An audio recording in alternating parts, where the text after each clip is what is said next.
Hello, good morning. It's 7 AM the morning. At papunta kami ni Basi ngayon para mag-fishing sa Valenzuela.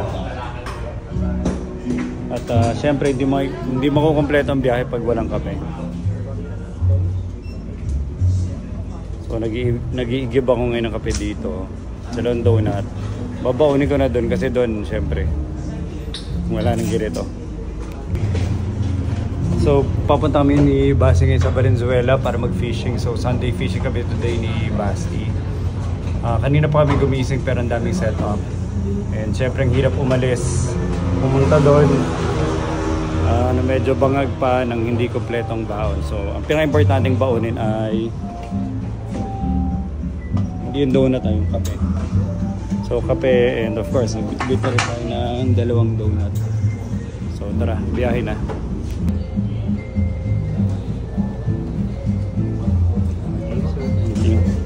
So ito, naka-ano na, tight lid seal na ng Tiger. Ito, Tiger na tawag dito, thermos, para talagang matagal ang init buong maghapon.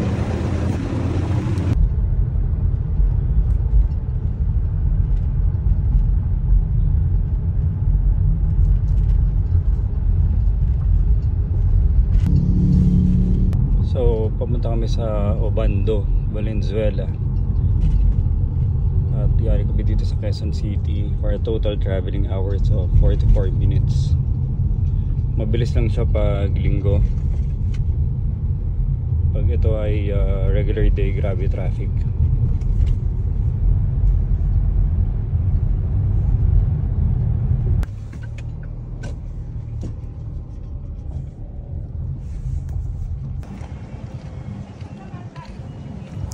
So ito kainan, restaurant siya, palang isdaan. Hindi ko alam kung pwede rin sila mangisda, pwede ka mangisda, tapos lulutuin mo, di ba?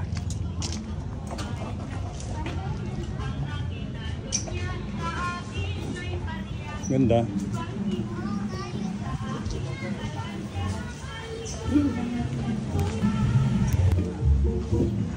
Pwede.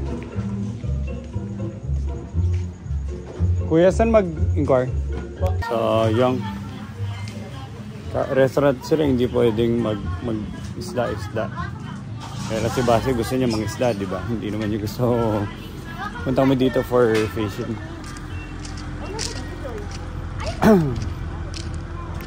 Wala, hindi pwede. So, before, pwede mag-fishing dyan. Kaya lang, nung naglalansado yung mga tao, basang-basa, dadalhin doon sa CR, naghuhugas, naglilinis. Wala na, hindi na pumayag yung may-ari. So, alis tayo, ilipat tayo.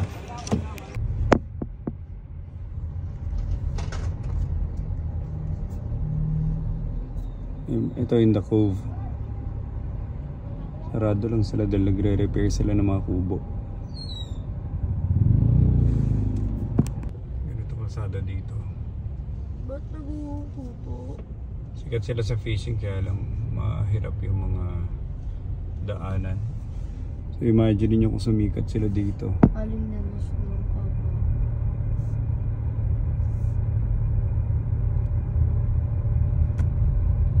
Papa, alin na na?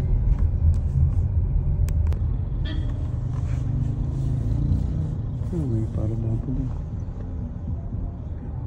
Kainan lang din natin.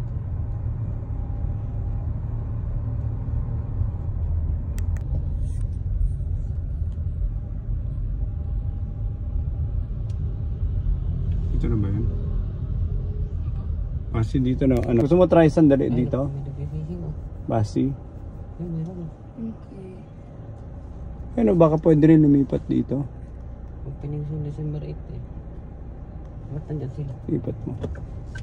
Hindi na, bayaran mo na lang. Usap na tayo sa matanda. Nilipatan sila lahat dito. Dami, grabe! Daming tao dito!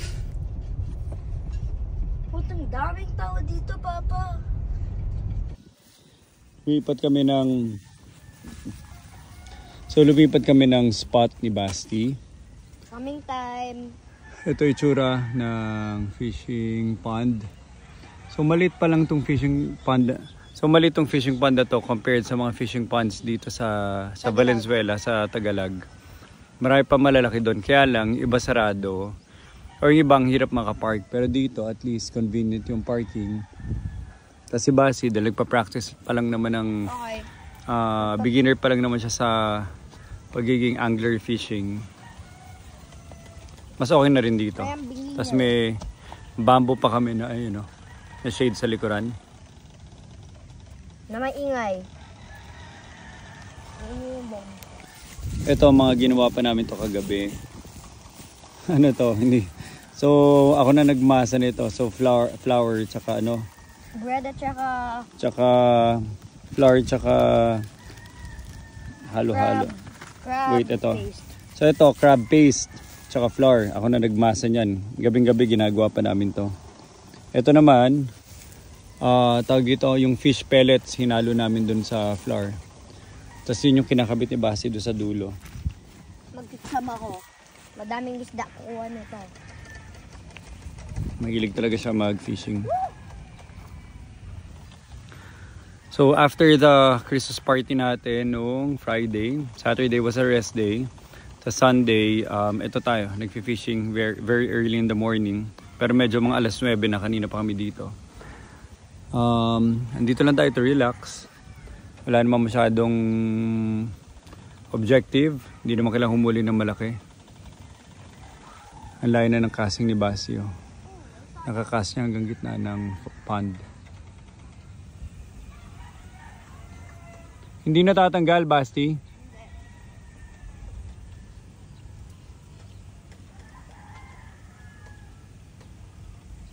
Andito tayo ngayon sa Tagalog fishing area. Pero andito kami sa isang parang private pond. Ito itsura niya. Itong pond na to, isa lang to, maliit lang to, maliit to. Compared sa kabila talaga malalaki. Pero kaya gusto namin dito kasi yung buong roadside sa labas, makitid yung parking. So mas madali na may parking. So nandito muna kami dahil mas madali muna to for Basi kasi beginner pa lang siya. Pero yung mga magagaling nandun sa labas, pwede rin. Kaya lang maya medyo maaraw na mainit. So si Basi nagigets niya talaga kung ba't siya nag-fishing. Ako hindi ko magets kung ba't ako nandito. Aga-aga namin dito. Gustong-gusto talaga niya mag-fishing. Pero maganda yung spot ko. May bamboo sa likuran. Bamboo lang. Ano si Basti.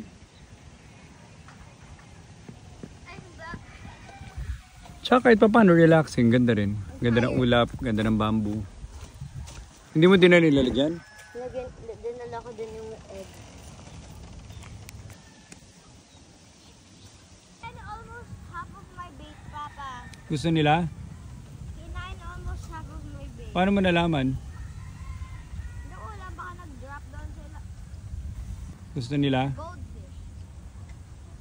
I don't want goldfish.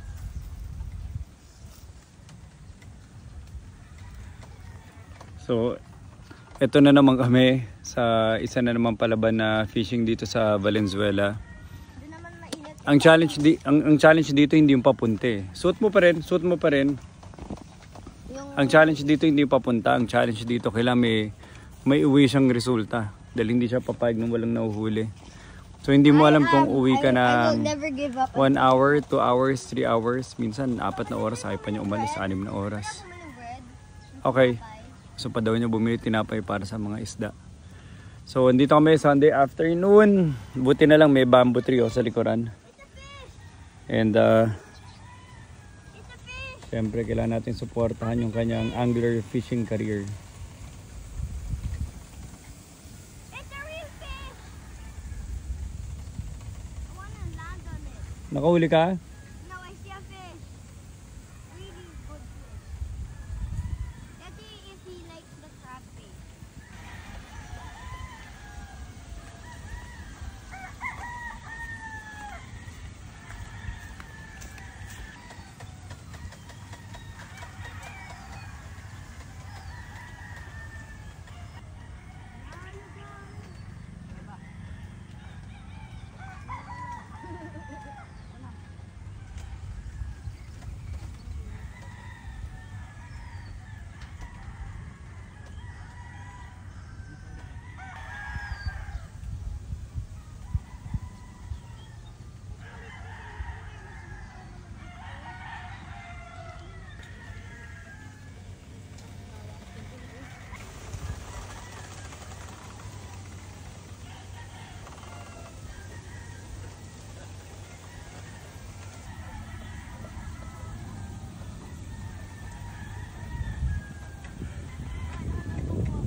Galing oh, para may isang solar farm dito.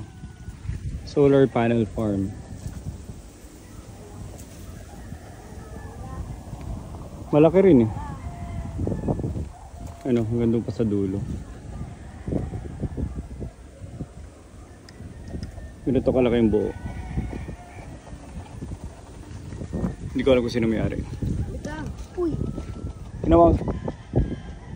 Nakauli na. Mamaya. Kasi huwag kayo ilan na hila. Look back first. Baka makasugod kay ibang tao. Tinapay ng gamit ko. Wala nang halo-halo.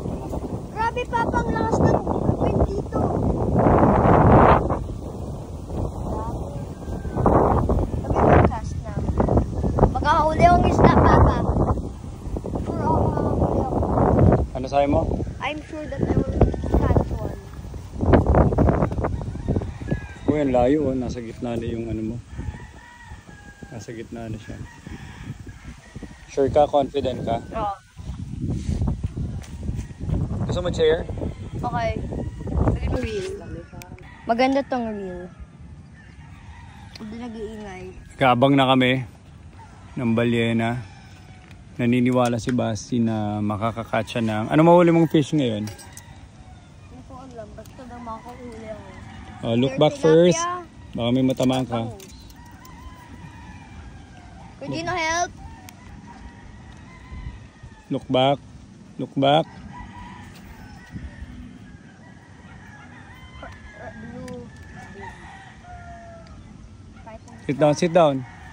Sit down under the shade. Papa, tama yung tip. Papa, just watch the tip. Keep watching the tip. If it moves, there's a fish trying to eat it. Ba't di ka na gumagamit ng bobber? Bobber. Basti. Pinablock niya ako. Yung bobber? Nahirap siya. Kung gusto mo gumamit pa mas mabibigat. Uy, kumain. Wala pa.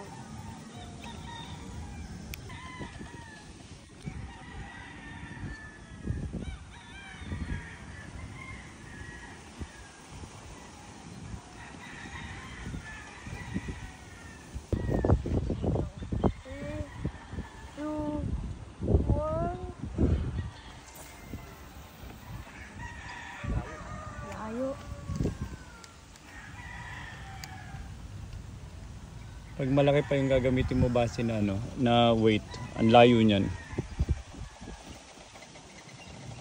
'Di ba weather forecast mukhang may bagyo? Base mukhang babagyo na. Tara, let's go, let's go. Weather forecast parang babagyo na. Medyo makulimlim ng konti. Tingnan natin. May parating na bagyo, 'di ba, Gino? Meron daw eh. Parating daw na bagyo. Actually, na-report na tayo. Ano try natin mag-ita? Ano ba, kahit saan bawal pag may bagyo? Paano mag-fishing kung ano? Paano ka mag-fishing kung bumabagyo?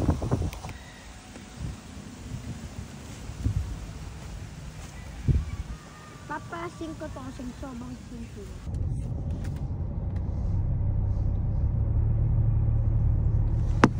Ba't nalagay fishing village? Oo nga eh. Andito kami ngayon sa fishing village sa Quezon City. At mismo nakalagay fishing village. Pagpunta mo dito, bawal mag-fishing. Ay nako, dito alam mo talagang hindi developed no yung fishing hobby sa Philippines. Hindi ko masabing Pilipinas eh dahil marami naman tayong dagat. Pero dito sa Metro Manila hindi siya developed kasi coming from Quezon City, ang lalayo ng pupunta mo, Manila Bay. Pahirapan ng pwesto. Walang hindi developed industry. Siguro hindi talaga mahilig mag-fishing ang mga Filipino, iba trip nila. Andito kami sa Viluna Street at hindi pa tapos ang araw ni Basti. Na-excite na naman. Tama! Fishing Village, Tackle and Outdoor. Alika, let's go. Uy, wow, ang dami nilang selection, Basti.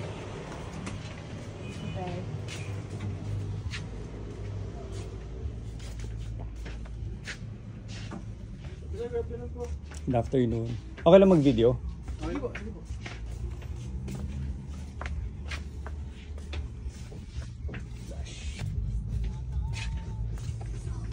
Ang dami nilang ano, basi. Lamig.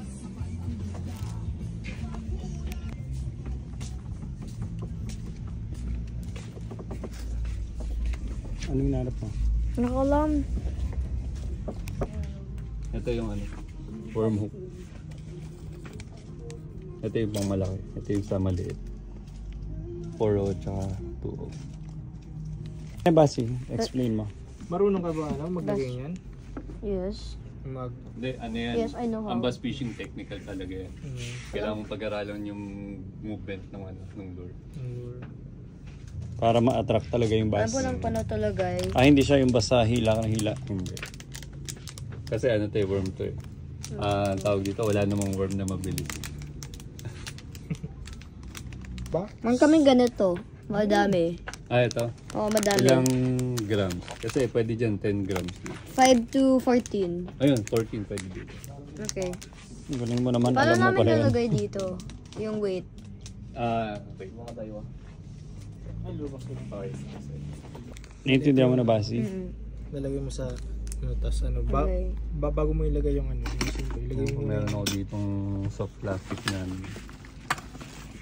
Asan yung ano niya, yung bullet? ako spinning lang ginagamit. Okay. Kasi Mas ano, nagda-drop mas siya easier to tao use. minsan. Mas madali gamitin yung ano. Ang sabi ng tinatanong mo? Ano yun? Ano yung tinanong mo? Ano? Ano yung tinanong mo? Ang bait cast daw po spinning. Anong sabi ng bait cast? Yung bait casting po ito. Medyo ano, technical gamitin lang.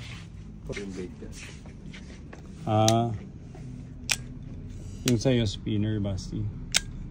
Ito yung bait cast talaga. Pang freshwater talaga. Dapat ba ganyan gamit niya? Hindi naman. Medyo ano pa ito, komplikado gamitin.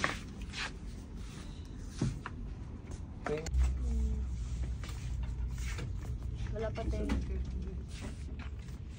Wala daw sana pakuwit lang. Wala 10 grams. Dutch video. Hanap mo? Ano yun? Hindi yan, siya na malaki yan. Pang ano yun, pang sobrang malaki. Ito, pwede din to.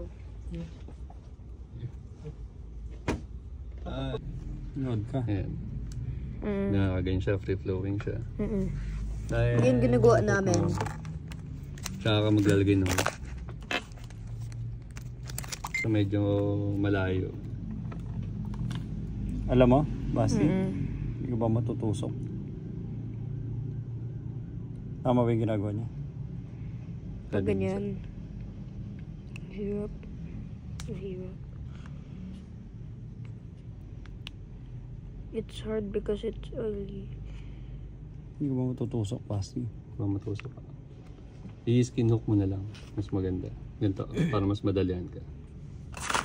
Uy. Ito.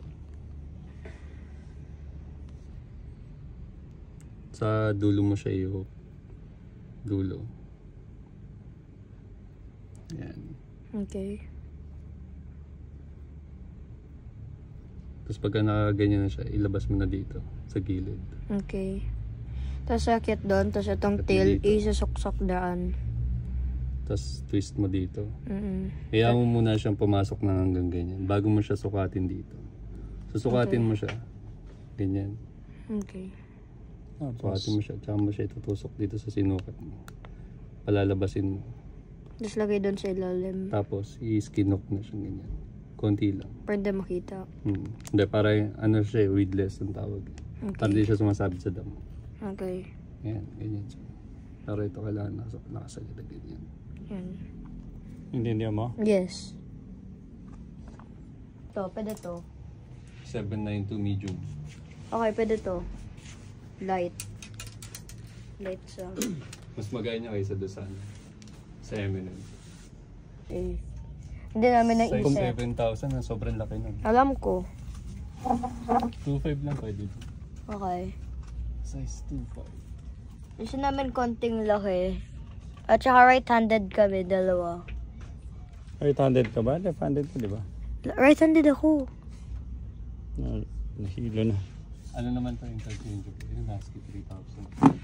Okay. Shimano Nasky. Oh, dapat dito ka na bumili, Basti. right-handed. Right hand? Yes, right-handed. Screw in na siya. Shim... Pati go. Isa pa. Shimano. Ano, maganda? Yes, maganda to. Ito, makakatch kang malaking isda dito, Papa. 10. Basti sa kailang gawin para ipasok. Spooling in. Spool? Yes, spool. It's called the spool. Ano gagawin nila doon sa line? Tsaka sa reel. Silipin na. Der. Tingin niya ako.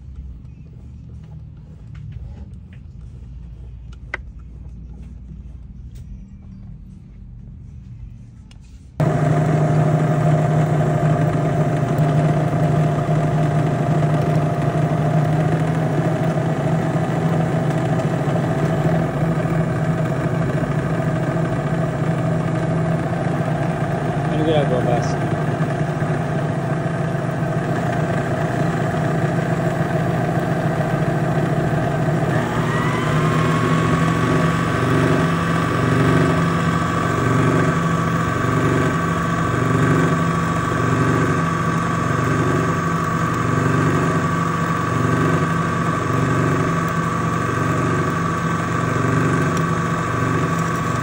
Ilalak mo siyang ganyan. Ganito yun, Adrian. Pero iba pala Papa, remember mo to, ha? Pinalita ko pa hook eh. Isa. Anim na lock. Diba naunata ka dun, Der? Dalawa. Stock lang na hook. Saka bad trip yun. Oo. Saka diba si Coach din? Tatlo. Kung di maunat, napupunit sa tuban. Oo. Ginagamit na itong bibig eh. Sabi ni Dian. Apat. Nakuha mo yung buhol, Gino? Okay na? Tapos na? Hindi ba Okay, let's go. Ano? Halika na. Let's go. Halika na. Let's go. Pagod ako, wait lang. Copy bet. Baba ka lang. Okay, go, Papa. Go. Thank you. Thank you, kuya. Salamat. Subukan namin yung ano. Subukan namin yung Lakeshore. Papa ng Lakeshore. Magandang ano rin. Mas marami. Pwede sumama si Albert at si Macam. Wow. So tapos kami dito. Kailan? Gusto na po. I want to go there. Napabili kami isa pang fishing rod. Hindi ko inakala bibilihin na wala. Hindi ko na alam nangyari. Basta umalis na kami. So naloko na. Ang balak namin, sisilipin lang namin dapat ni Basi Fishing Village. Kasi hindi pa kami nakita ng ano, parang tackle shop dito sa Metro Manila. Kasi yung huli binili niya sa Singapore. So pumunta kami. Wala lang, parang umusisa lang, tumingin lang ng mga tackle, na mga pang-bait. Tapos nagtapos kami nakabili kami ng isang buong set ng rod tsaka reel. Kasi isang ginagamit namin, well, mahinang klase nga naman, pang Per sa'yo yun, Papa. Per sa'yo yun. Ako ngayon, reason out ni Basi para sa akin. So dalawa na kaming magiging ano. Yay! Alam mo Angler. nang ano feeling kong mag-fishing. Angler fishing guy. Kung Alam mo anong nang tawag. ano feeling kong mag-fishing, Papa. Anong tawag doon sa binili natin? Rod. Anong klaseng rod? Tsaka reel, tsaka line. Anong tawag doon? I forgot what brand. Alam ko lang maganda siya. 15 pounds. 15 Yung ginagamit natin parang mga 10 pounds. So ano mas maganda? Yung reel natin o reel nila? Yung reel sa Singapore o reel nila na binili natin?